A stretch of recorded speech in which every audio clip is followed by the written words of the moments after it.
ओम शांति। आज रविवार अव्यक्त बाप दादा के रिवाइज कोर्स की महावाक्य सुनते हैं। ये रिवाइज कोर्स की मुरली है 20 दिसंबर 1992 की, जिसको रिवाइज करके हम सुनते हैं 20 नवंबर 2022 में। मुरली का हेडिंग है आज्ञाकारी ही सर्व शक्तियों के अधिकारी। अब मुरली विस्तार से है। आज सर्व शक्तियों के दाता बाप दादा अपनी शक्ति सेना को देख रहे थे। सर्वशक्तिवान बाप ने सभी ब्राह्मण आत्माओं को समान सर्व शक्तियों का वर्षा दिया है। किसको कम शक्ति व किसको ज्यादा, ये अंतर नहीं किया। सभी को एक द्वारा एक साथ एक समान शक्तियां दी हैं। तो रिजल्ट देख रहे थे कि एक समान मिलते हुए भी अंतर क्यों है। कोई सर्वशक्ति संपन्न बने और कोई सिर्फ शक्ति संपन्न बने हैं। सर्व नहीं, सिर्फ शक्ति संपन्न। कोई सदा शक्ति स्वरूप बने, कोई कभी कभी शक्ति स्वरूप बने हैं। कोई ब्राह्मण आत्माएं अपनी सर्वशक्तिवान की अथॉरिटी से जिस समय जिस शक्ति को ऑर्डर करती हैं, वह शक्ति रचना के रूप में मास्टर रचता के सामने आती है। ऑर्डर किया और हाजिर हो जाती है। कोई ऑर्डर करते हैं लेकिन समय पर शक्तियां हाजिर नहीं होती, जी हाजिर नहीं होती। इसका कारण क्या? बाबा ने सबको शक्तियां एक समान दी है। अब कोई ऑर्डर करते तो हाजिर हो जाती, जी हाजिर करती, और कोई नहीं होती। इसका कारण क्या? कारण है जो बच्चे सर्वशक्तिवान बाप, जिसको हजूर भी कहते हैं, हाजिर नाजिर भी कहते हैं, तो जो बच्चे हजूर अर्थात बाप के हर कदम की श्रीमत पर हर समय जी हाजिर व हर आज्ञा में जी हाजिर प्रैक्टिकल में करते हैं, तो जी हाजिर करने वाले के आगे हर शक्ति भी जी हाजिर व मास्टर जी हजूर करती है। बाप की आज्ञा में जब बच्चे जी हाजिर करते हैं तो शक्ति भी जी हाजिर करती है। अगर कोई आत्माएं श्रीमत व आज्ञा को सहज पालन करते हैं, कर सकते हैं, वह करते हैं, और जो मुश्किल लगती है वह नहीं कर सकते। कुछ किया कुछ नहीं किया, कभी जी हाजिर कभी हाजिर, इसका प्रत्यक्ष सबूत व प्रत्यक्ष प्रमाण रूप में कि ऐसी आत्माओं के आगे सर्व शक्तियां भी समय प्रमाण हाजिर नहीं होती हैं। जैसे कोई परिस्थिति प्रमाण समाने की शक्ति चाहिए, तो संकल्प करेंगे कि हम अवश्य समाने की शक्ति द्वारा इस परिस्थिति को पार करेंगे, विजयी बनेंगे। लेकिन होता क्या है? सेकंड नंबर वाले अर्थात कभी कभी वाले समाने की शक्ति का प्रयोग करेंगे, 10 बार समाएंगे, लेकिन समाते हुए भी 1-2 बार समाने चाहते भी समा नहीं सकेंगे। फिर क्या सोचते हैं मैंने किसको नहीं सुनाया, मैंने समाया, लेकिन ये साथ वाले थे, हमारे सहयोगी थे, समीप थे, इसको सिर्फ इशारा दिया, सुनाया नहीं, इशारा दिया। कोई शब्द बोलने नहीं चाहते थे, सिर्फ एक आधा शब्द निकल गया, तो इसको क्या कहा जाएगा? समाना कहेंगे? 10 के आगे तो समाया, और 1-2 के आगे समा नहीं सकते, तो इसको क्या कहेंगे? समाने की शक्ति ने ऑर्डर माना, सर्वशक्ति संपन्न। अगर है तो ऑर्डर प्रमाण चलेगी, नहीं है और कभी कभी है, कभी समा सकते, कभी नहीं समा सकते, 10 के आगे समा सकते, 1-2 के आगे नहीं समा सकते। तो ये बाबा ने कहा समाने की शक्ति ने ऑर्डर माना, जबकि अपनी शक्ति है, बाप ने वर्षे में दिया है, तो बाप का वर्षा सो बच्चों का वर्षा हो जाता है। अपनी शक्ति अपने काम में ना आए तो इसको क्या कहा जाएगा? ऑर्डर मानने वाले या ऑर्डर ना मानने वाले कहा जाएगा। अपनी ही चीज अपने काम में ना आए तो बाबा कहते इसको क्या कहा जाएगा? आज बाप दादा सर्व ब्राह्मण आत्माओं को देख रहे थे कि कहां तक सर्व शक्तियों के अधिकारी बने हैं। अगर अधिकारी नहीं बने तो उस समय परिस्थिति के अधीन बनना पड़ेगा। बाप दादा को सबसे ज्यादा रहम उस समय आता है जब बच्चे कोई भी शक्ति को इस समय पर कार्य में नहीं लगा सकते। जिस समय जिस शक्ति की आवश्यकता है वो कार्य में नहीं लगा सकते, उस समय क्या करते हैं? जब कोई बात सामना करती तो बाप के सामने किस रूप में आते हैं? ज्ञानी भक्त के रूप में आते हैं। भक्त क्या करते हैं? बाबा भक्त की पहचान बता रहे हैं। भक्त क्या करते हैं?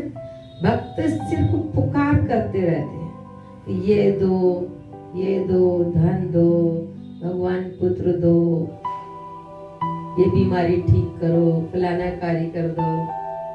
तो भागते बाप के पास हैं, अधिकार बाप पर रखते हैं, लेकिन रूप होता है रॉयल भक्त का। और जहाँ अधिकारी के बजाय ज्ञानी भक्त अथवा रॉयल भक्त के रूप में आते हैं, तो जब तक भक्ति का अंश है तो भक्ति का फल सद्गति अर्थात सफलता, सद्गति अर्थात विजय प्राप्त नहीं कर सकते। जहाँ भक्ति का अंश रह जाता वहाँ भक्ति का फल ज्ञान अर्थात सर्व शक्तियां प्राप्त नहीं हो सकती, सफलता नहीं मिल सकती। भक्ति अर्थात मेहनत और ज्ञान अर्थात मोहब्बत। मेहनत, मोहब्बत। भक्ति में बहुत मेहनत करते हैं, नंगे नंगे पैर जाएंगे, 9 दिन तक व्रत रखेंगे, कुछ खाएंगे नहीं। 84 कोस की परिक्रमा है, गंगा स्नान करने जाना है। कई लोग तो सवेरे सवेरे पूरे नगर की प्रभात फेरी निकालते हैं, नंगे पैर मेहनत करते हैं। और ज्ञान अर्थात मोहब्बत। बाबा ने बहुत सहज कराया है। और प्यार में मोहब्बत, प्यार में मेहनत नहीं होती। जहाँ प्रेम है वहाँ मेहनत महसूस नहीं होती। जैसे बच्चे के साथ प्रेम है, वो कितने बार भी कपड़े खराब करेगा, माँ बार बार उसको बदलेगी। तो ज्ञान अर्थात मोहब्बत, भक्ति अर्थात मेहनत। अगर भक्ति का अंश है तो मेहनत जरूर करनी पड़ती। और भक्ति के रस्म रिवाज है कि जब भीड़ पड़ेगी, जब भीड़ पड़ी भक्तों पर, कि भक्ति का रिवाज है, रस्म रिवाज है कि जब भीड़ पड़ेगी, मुसीबत पड़ेगी, दुख आएगा, तब भगवान याद आएगा, नहीं तो अलबेले रहेंगे। ज्ञानी भक्त भी क्या करते हैं, जब कोई विघ्न आएगा तो विशेष याद करेंगे। ज्ञानी भक्त, बाबा ने बच्चों में भी दो प्रकार की कैटेगरी, एक तो ज्ञानी बच्चे हो गए और ज्ञानी भक्त हो गए। तो जब कोई विघ्न आएगा तो विशेष याद करेंगे। एक है सेवा प्रति याद में बैठना और दूसरा है स्वयं की कमजोरी को भरने के लिए याद में बैठना, अपनी कमजोरियों को समाप्त करने के लिए। दोनों में अंतर है। जैसे अभी भी विश्व पर अशांति का वायुमंडल है, तो सेवा प्रति संगठित रूप में विशेष याद के प्रोग्राम बनाते, वह अलग बात है। वह तो दाता बन देने के लिए करते हो, वह मांगने के लिए नहीं करते हो। वातावरण को शुद्ध बनाने के लिए, वायुमंडल खराब है, झगड़ा हो रहा है, तो कहेंगे बाबा को याद करो, सब शांत हो जाएगा। तो दाता बन देने के लिए करते हो, मांगने के लिए नहीं करते हो, औरों को देने के लिए करते हो। तो वह हुआ सेवा प्रति। लेकिन अपनी कमजोरी भरने के प्रति समय पर विशेष याद करते हो, और वैसे अलवेलेपन की याद होती है। याद होती है, भूलते नहीं हो, लेकिन अलवेलेपन की याद आती है। हम तो हैं ही बाबा के, और है ही कौन।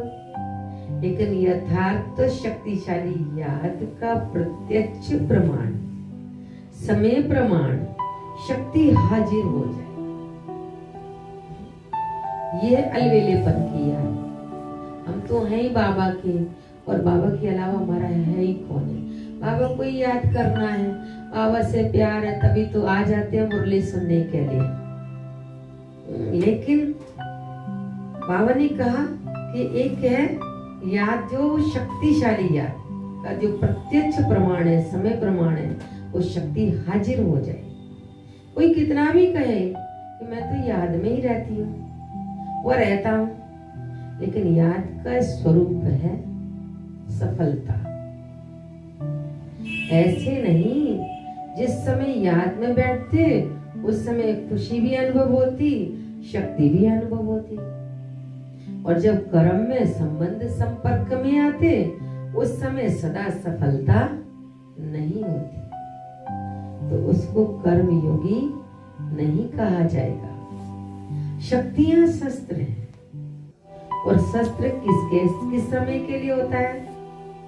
शस्त्र सदा समय पर काम लाया जाता है, काम के लिए होता है। यथार्थ याद अर्थात सर्व शक्ति संपन्न,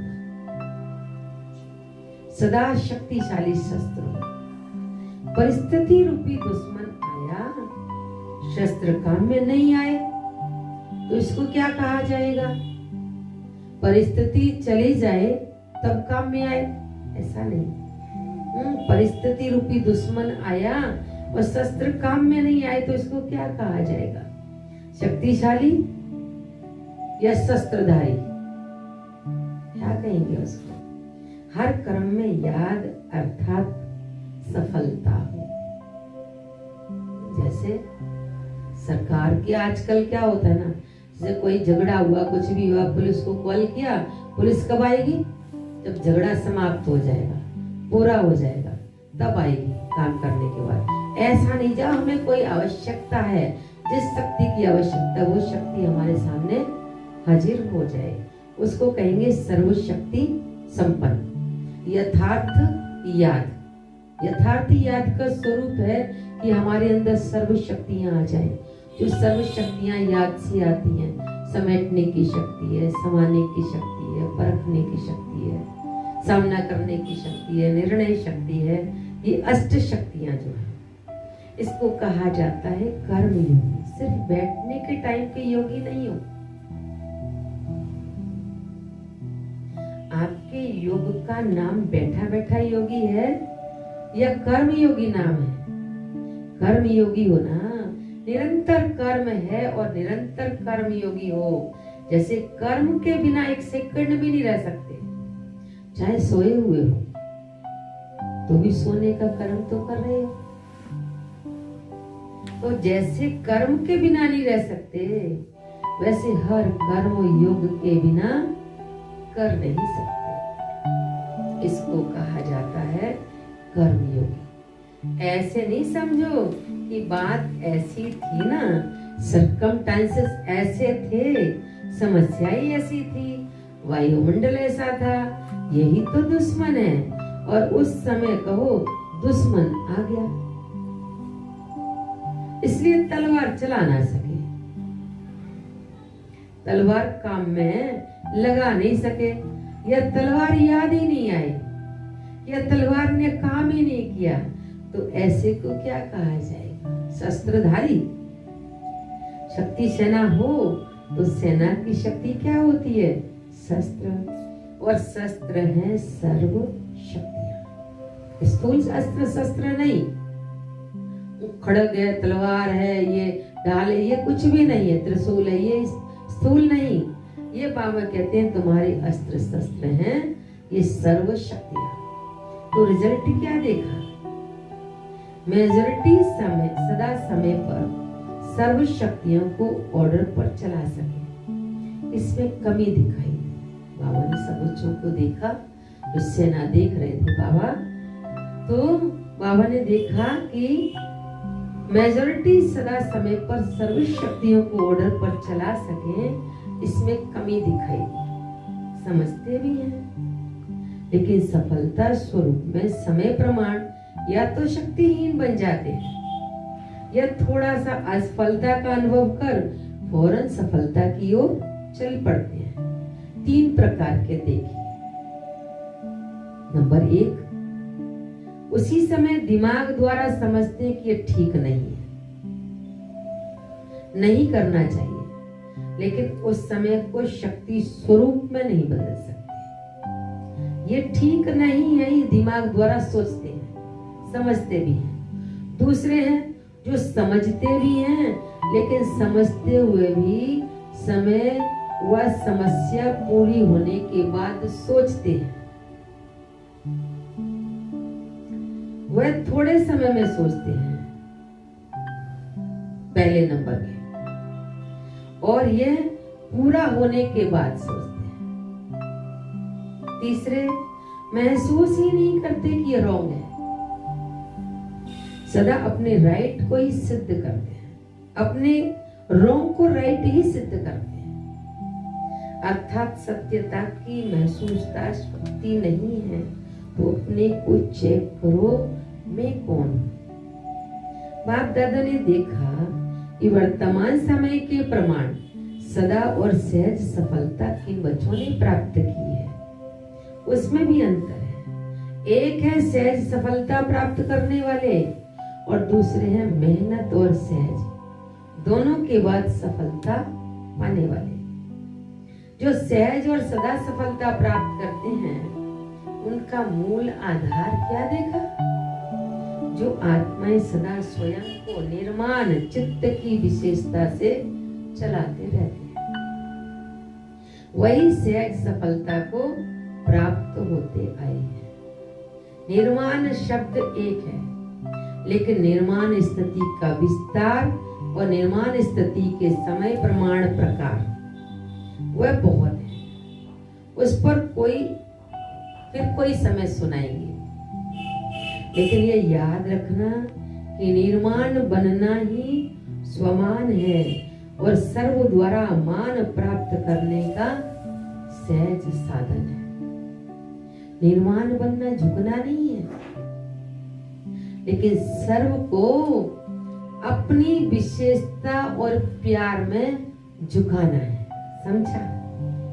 सभी ने रिजल्ट सुनी, समय आपका इंतजार कर रहा है, और आप क्या कर रहे हो?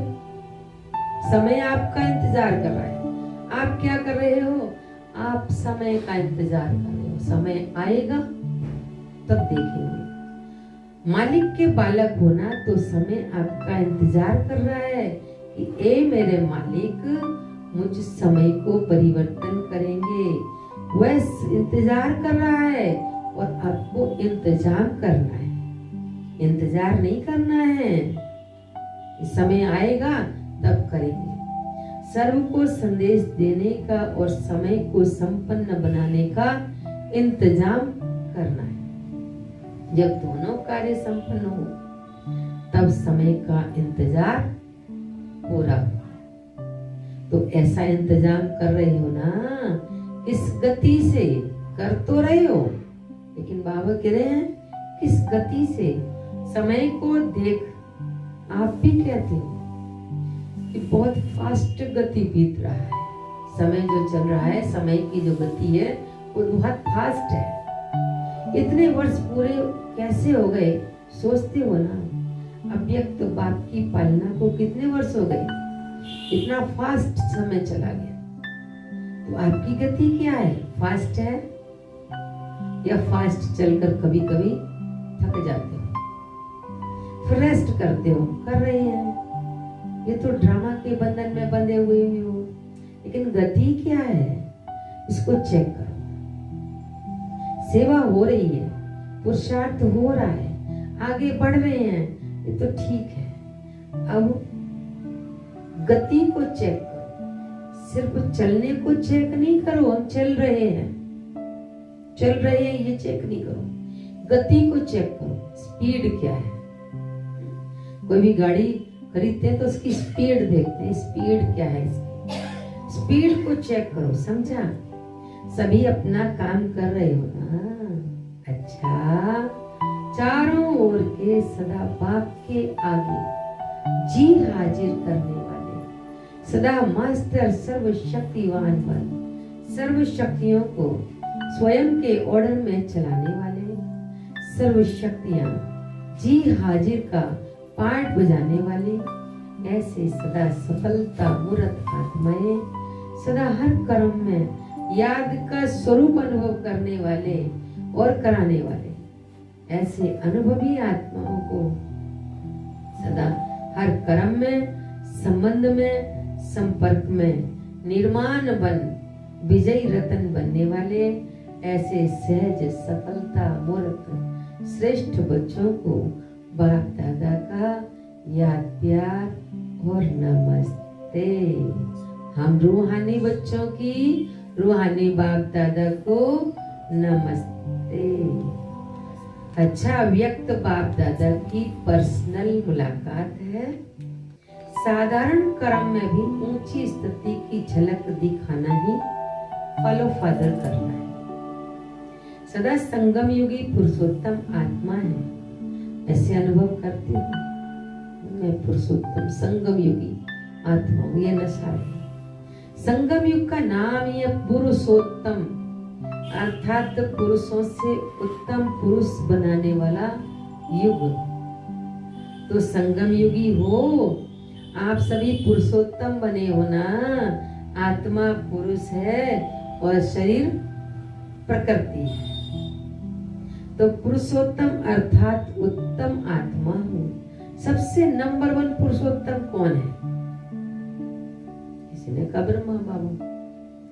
इसलिए ब्रह्मा को आदि देव कहा जाता है। फरिश्ता ब्रह्मा भी उत्तम हो गया और फिर भविष्य में देव आत्मा बनने के कारण पुरुषोत्तम बन जाते हैं। श्री कृष्ण भी पुरुषोत्तम, लक्ष्मी नारायण को भी पुरुषोत्तम कहेंगे ना। तो पुरुषोत्तम युग है। पुरुषोत्तम मैं आत्मा हूँ। पुरुषोत्तम आत्माओं का कर्तव्य भी श्रेष्ठ है। उठा, खाया, पिया, काम किया, ये साधारण कर्म नहीं। साधारण कर्म करते भी श्रेष्ठ स्मृति, श्रेष्ठ स्थिति हो, जो देखते ही महसूस करे ये कोई साधारण व्यक्ति नहीं है। जैसे जो असली हीरा होगा वो कितना भी धूल में छिपा हुआ, लेकिन उसकी चमक जरूर दिखेगी, छिप नहीं सकता है। तो आपकी जीवन भी हीरे तुल्य है ना। कैसे भी वातावरण में हो, कैसे भी संगठन में हो, लेकिन जैसे हीरा अपनी चमक नहीं छिपा सकता, ऐसे पुरुषोत्तम आत्माओं की श्रेष्ठ झलक सबको अनुभव होनी चाहिए। तो ऐसे है या दफ्तर में जाकर, काम में जाकर आप भी वैसे ही साधारण बन जाते हो?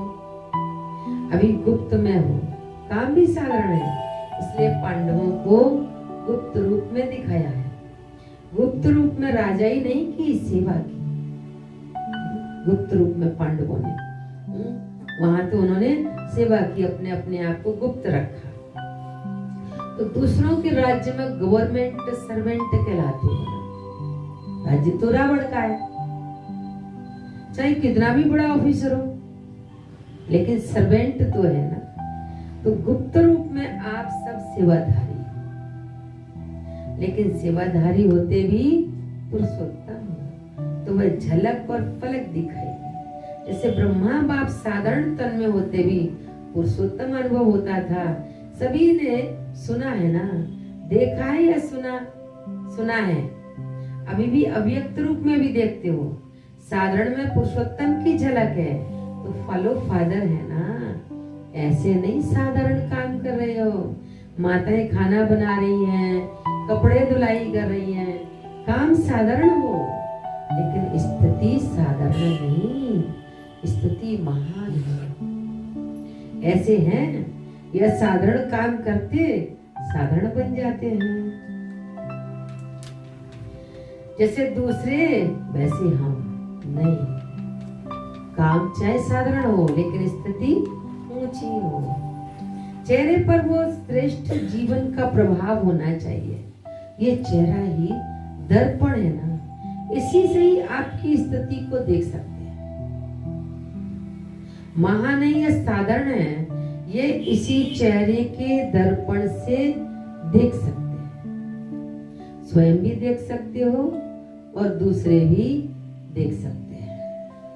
तो ऐसे अनुभव करते हो, सदैव स्मृति और स्थिति श्रेष्ठ हो। स्थिति श्रेष्ठ है तो झलक ऑटोमेटिकली श्रेष्ठ हो। तो समान स्थिति वाले हैं वे सदा बाप के साथ रहते हैं। जो समान स्थिति वाले हैं वे सदा बाप के साथ रहते हैं। शरीर से चाहे किसी भी कोने में बैठे, किनारे बैठे हो, पीछे बैठे हो, इतना बड़ा हॉल, तो बाबा के कहाँ भी बैठे हो, लेकिन मन की स्थिति में साथ रहते हो ना। बाबा मेरे साथ है, साथ वही रहेंगे जो समान हो। स्थूल में चाहे सामने भी बैठे हो, लेकिन समान नहीं तो सदा साथ नहीं रहते, किनारे में रहते हैं। तो समीप रहना अर्थात समान स्थिति बनाना। इसलिए सदा ब्रह्मा बाप समान पुरुषोत्तम स्थिति में स्थित रहो।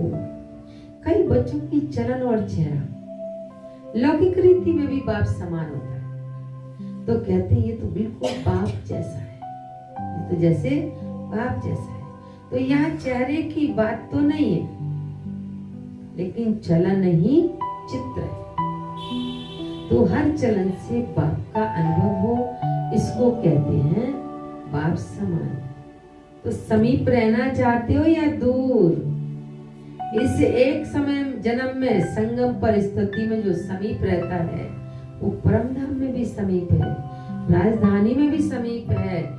एक जन्म की समीपता अनेक जन्म समीप बना देगी, भविष्य में भी समीप हो। श्री कृष्ण के साथ साथ हर कर्म को चेक, बाप समान है तो करो, नहीं तो चेंज करो। जो भी कर्म कर रहे हो उसको पहले चेक करो, ये बाबा के समान है, बाबा की श्रीमत है, पहले चेक करो फिर करो। ऐसे नहीं करने के बाद चेक करो, ये ठीक नहीं था। ज्ञानी का लक्षण है पहले सोचो फिर करो।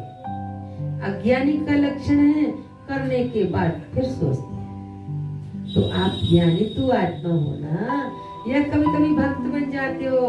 पंजाब वाले तो बहादुर है ना, मन से भी बहादुर। छोटी सी माया चींटी के रूप में आए तो घबरा नहीं जाए, घबरा जाए ऐसे नहीं, चैलेंज करने वाले स्टूडेंट कभी पेपर से घबराते हैं क्या?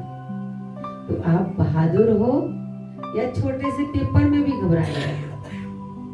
जो योग्य स्टूडेंट होते हैं वो आह्वान करते हैं कि जल्दी से पेपर हो जाए और क्लास आगे बढ़े। जो कमजोर होते हैं वो सोचते हैं डेट आगे बढ़े।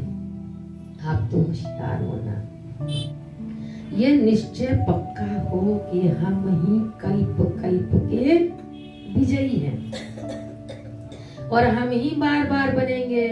इतना पुरुषार्थ किया है, आप नहीं बनेंगे तो कौन बनेगा?